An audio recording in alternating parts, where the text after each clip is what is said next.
বিসমিল্লাহির রহমানির রহিম। আসসালামু আলাইকুম। আজকে আবার নিয়ে আসলাম নতুন আরেকটা ব্লগ বা রান্না, যেটাই বলেন সেটাই, আপনারা যেটা বলবেন সেটাই তো আমি মেনে নেব। তো এখানে হচ্ছে বাজার থেকে অনেক কিছু নিয়ে আসছে, আর হচ্ছে আমার বড় ছেলে আর আমার হাজব্যান্ড হচ্ছে আমার ছোট খালু শ্বশুরবাড়ি, ওনারা ফোন করে নিয়ে গেছে যে গাছ থেকে অনেক আম পড়তেছে, এসে নিয়ে যাও। যেহেতু ওর আব্বুর বাইক আছে, তো বড় ছেলে সাথে করে নিয়ে আসছে, আর হচ্ছে বাজার করেও নিয়ে আসছে সাথে করে। এখানে হচ্ছে পুল্লা ঝিঙে আর হচ্ছে বেগুন, পটল এনেছে, কাঁচামরিচ এনেছে, কাঁচকলাও এনেছে। ওগুলো আমি হচ্ছে দেখাইতে হয়তো ভুলে গেছি অন্য সাইডে, তাড়াহুড়ার মধ্যে আছে। যেহেতু মাছ আনছে, মাছ হচ্ছে আমি এমনিতেও করতে পারি না। দেখেন এক এক করে সবগুলো আম হচ্ছে আমার বড় ছেলে নিচে ফ্লোরের মধ্যে হচ্ছে ও ঢেলে দিচ্ছে। তো হচ্ছে ঝুড়ির মধ্যে ও হচ্ছে নিজের হাত দিয়েই, সব সাইজের আম আছে, এক এক গাছের এক এক রকম আম। তো আমগুলো দেখেই হচ্ছে প্রাণটা ভরে গেল, আর বাচ্চারা খুব তৃপ্তি করে খেয়েছে। আমার কাছে অনেক ভালো লাগছে, এবং আমার শাশুড়িকেও দেওয়া হয়েছে। তো যে দেখেন ঝুড়িতে এক এক করে সাজাচ্ছে আমার বড় ছেলে। সব সাইজের আমই আছে এখানে। আর এখানে দেখতে পাচ্ছেন ছোট পুঁটি মাছ আছে, আর হচ্ছে নদীর মাছ আছে, আর এখানে হচ্ছে টাকি মাছ, তারপরে হচ্ছে সাথে আরও বাম আছে, অন্য অন্য মাছ আছে, ট্যাংরা আছে।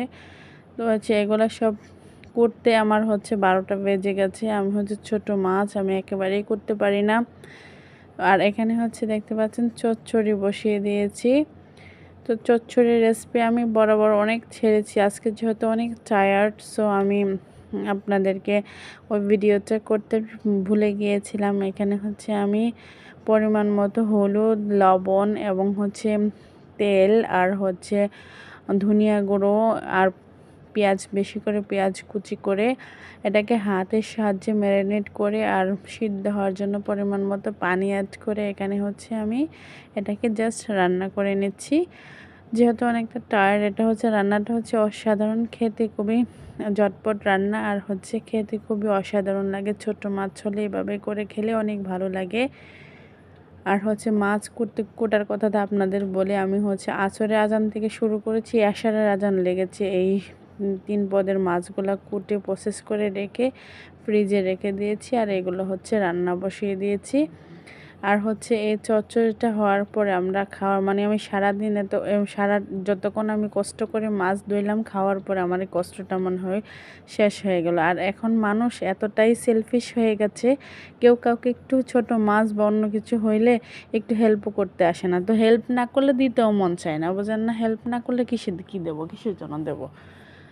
তো হচ্ছে এখন কেউ কাউকে হেল্প করতে চায় না। তো পেজে এসেও একই অবস্থা হয়, দেখা গেছে কি একজনের ভালো আরেকজন দেখতে চায় না। এখন হচ্ছে মানুষ ফিমেলদেরকে প্রচণ্ড ধরনের হিংসে করে এখন, আর আগের মতো নাই কেউ।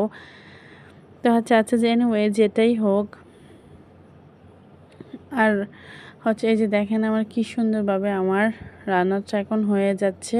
তো আপনারা এভাবে অবশ্যই বাসায় এভাবে তৈরি করে খেতে পারেন। আর ভালো লাগলে আমার পেজটা অবশ্যই লাইক, শেয়ার, ফলো দিয়ে আমার পেজের পাশে থাকতে পারেন। এই যে এখানে দেখতে পাচ্ছেন অলরেডি আমার রান্নাটা হয়ে যাচ্ছে। ইতিমধ্যে অবশ্যই আপনারা চুলার আঁচটা লোতে করে দেবেন। আর হচ্ছে আমি হচ্ছে অনেকটাই ব্যস্ততা থাকি, যার যার কাজ তার আর অনেকেই মুখ ভরে বলে ফেলেন যে পেজ চালানো কোনো ব্যাপারই না, আর পেজের মধ্যে কাজ করা অনেক কঠিন ব্যাপার। আজকের মতো এখানে, আল্লাহ হাফিজ।